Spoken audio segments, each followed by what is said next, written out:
अद्भुतां संस्कृत कक्षायां सुस्वागतम।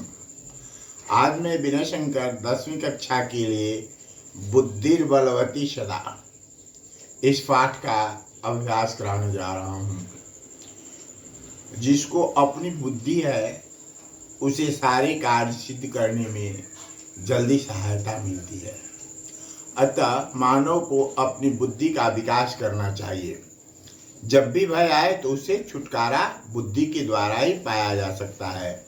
इस पाठ में बौद्धिक बल एवं वाक पटुता से जीवन को सफल बनाने की बातें की गई है। आइए अब हम देखते हैं इस कहानी का सारांश। बुद्धिर बलवती सदा, बुद्धि विसर्ग हो जाएगा, जोड़ बल जोड़ मतुप सदा, तो मतुप कर देंगे तो बलवती हो जाता है। बल जोड़ मतुप तो बलवती, बुद्धि स्त्रीलिंग है इसलिए बलवती हो गया। अब देखेंगे अस्ति देउल आख्यो। देउल आख्य मतलब नामक, ग्राम था। अस्ति लग गया तो भूतकालिक क्रिया हो गई, मतलब देउल नाम का ग्राम था। तत्र राज सिंह नाम राजपुत्र वसति अस्म। वहाँ राज सिंह नाम का राजा का पुत्र रहता था, राजपुत्र रहता था। एकदा केनापि आवश्यक कार्येन तस्य भार्या बुद्धिमती पुत्रद्वयोपेता पितुर्गृहं प्रति चलिता। पुत्र द्वय जोड़ उपेता, उपेता मीन्स साथ।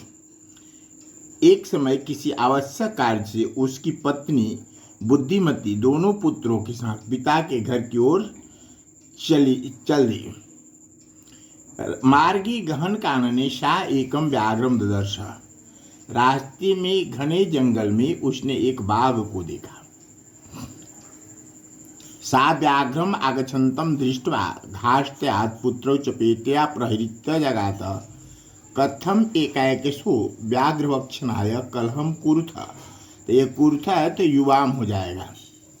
इसका कहना है कि वह बाघ को आते हुए देखकर उसने घृष्टता से अपने दोनों पुत्रों को एक एक थप्पड़ मार करके कह रही है कि एक एक बाघ खाने के लिए तुम दोनों कलह कर रहे हो।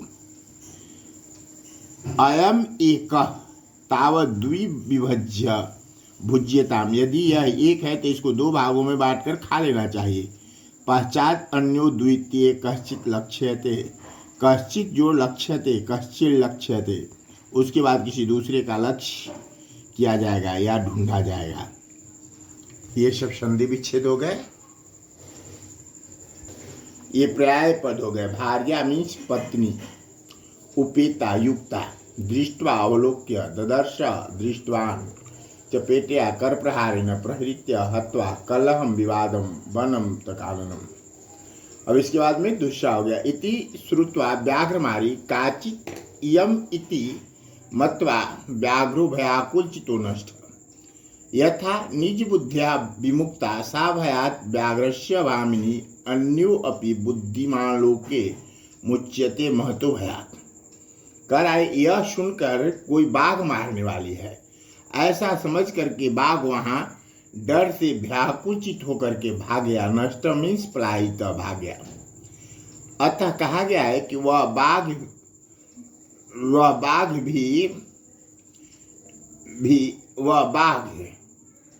की स्त्री अपनी बुद्धि, वह भामिनी, वह सुंदर स्त्री बाघ के भय से अपनी बुद्धि के द्वारा छूट गई। वैसे ही इस संसार में बुद्धिमान, दूसरे बुद्धिमान लोग महान भय से छुटकारा पा लेते हैं। भयाकुलम व्याघ्रम दृष्ट्वा कश्चित धूर्त श्रृंगाल हसनाह। तब भय से व्याकुल बाघ को देकर के कोई धूर्त श्रृंगाल मनुष्यार हंसते हुए बोला। हसन जोड़ आह, भयात पलायिता। आप भय से कहाँ भागे जा रहे हो? व्याघ्र गच्छ गच्छ जम्बुक, जाओ जाओ श्यार, त्वम अपि किंचित गुड़ प्रदेशम किम जोड़ चित्त। तुम भी किसी गुड़ प्रदेश में छुप जाओ। यह तो व्याघ्र मारीति या शास्त्रे श्रूयते तया अहम हंतुम आरब्ध। कह रहा है कि जैसा मैंने बाघ मारी को शास्त्रों में सुना गया, लेकिन उसके द्वारा आज मैं मारा जाता है। परंतु गृहित मतलब अपने प्राण को हथेली में लेकर वहां से भागा, आगे भागा। नहीं तो नष्ट हो जाता। श्रीगाल व्याघ्र त्वया महत् कौतुकम आवेदितम यत् मानुषात् जोड़ अपि विवेशी। व्याघ्र तुम तो महत् आश्चर्य को निवेदित कर रहे हो कि मनुष्य से भी डरते हो। यन मानुषाद अपि विवेशी, तुम मनुष्य भी डरते हो। व्याघ्र प्रत्यक्षमेव मया सा आत्मपुत्रौ एकैकशो माम अत्तुम कलह मानव चपेट्या प्रहरंती दृष्टा। बात कर रहा है कि मेरे द्वारा सामने ही देखा गया कि उसने एक एक करके मुझे खाने के लिए झगड़ते हुए दोनों पुत्रों को चाटा मारते हुए मेरे द्वारा देखी गई। प्रहरंती दृष्टा नष्ट पलायित श्रीगाल जम्बुक गुड प्रदेशम गुप्त प्रदेशम अत्तुम खादितुम कलह मानव विबद्ध मानव प्रहरंती मारयंती गच्छ याहि। ये पर्यायवाची शब्द हो गए। तब कह रहा है जम्बुक स्वामीन यत्रास्ते सा धूर्ता तत्र गम्यताम। कह रहा है कि जहाँ वह धूर्त औरत है वहीं चलना चाहिए।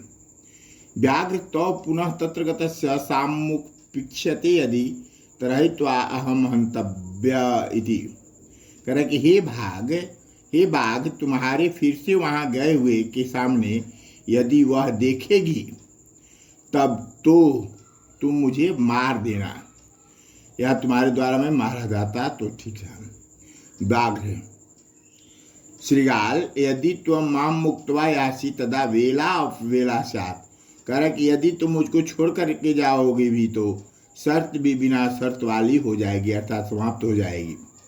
जम्बुक यदि एवं तरहि माम निज गले बद्ध्वा चल सत्वरम सत्वरम शीघ्रम त्वरितम। यदि ऐसा ही है तो मुझे अपने गले में बांधकर जल्दी चलो। सब व्याघ्र तथा कृत्वा काननम यौ, ऐसा करके वह बाघ वन की ओर चल दिया। श्रीगालेन सहितम पुनरायांतम व्याघ्रम दूरात् दृष्ट्वा बुद्धिमती चिंतितवती।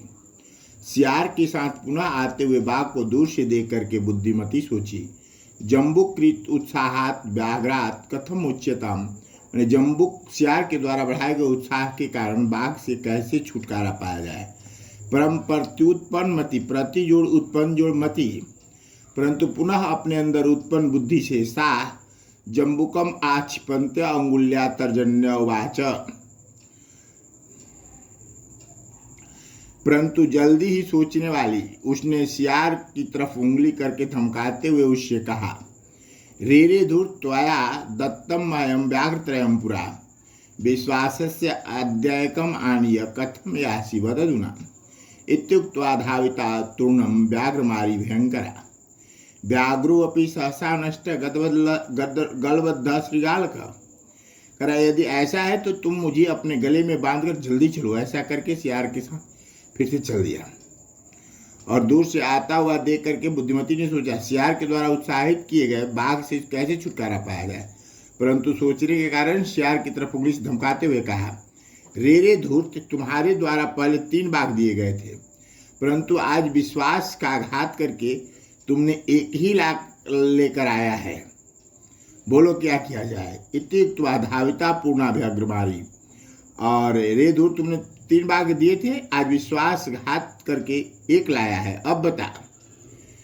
इति उक्त्वा ऐसा कह करके वह भय उत्पन्न करने वाली बाघ मारने वाली जल्दी से गई और गले में बंधे हुए सियार वाला बाघ भी अचानक भाग गया। एवं प्रकारेण बुद्धिमती व्याघ्रजात भयात पुनरपि मुक्ता भवत। इस प्रकार से बुद्धिमती बाघ से उत्पन्न भय से फिर से छुटकारा पा गई। अतएव उच्यते, इसलिए कहा गया है, बुद्धिर्बलवती तन्वी सर्वकार्येषु सर्वदा। हमेशा सभी कार्यों में बुद्धि बलवान होती है। ये शब्दार्थ हो गए, समाहार्षिक विग्रह हो गए, ये वाला। अभी प्रश्न हो गया, एक पदे न उत्तरत। इसको ध्यान से देख लेंगे। ये पूर्ण वाक्य न उत्तरत।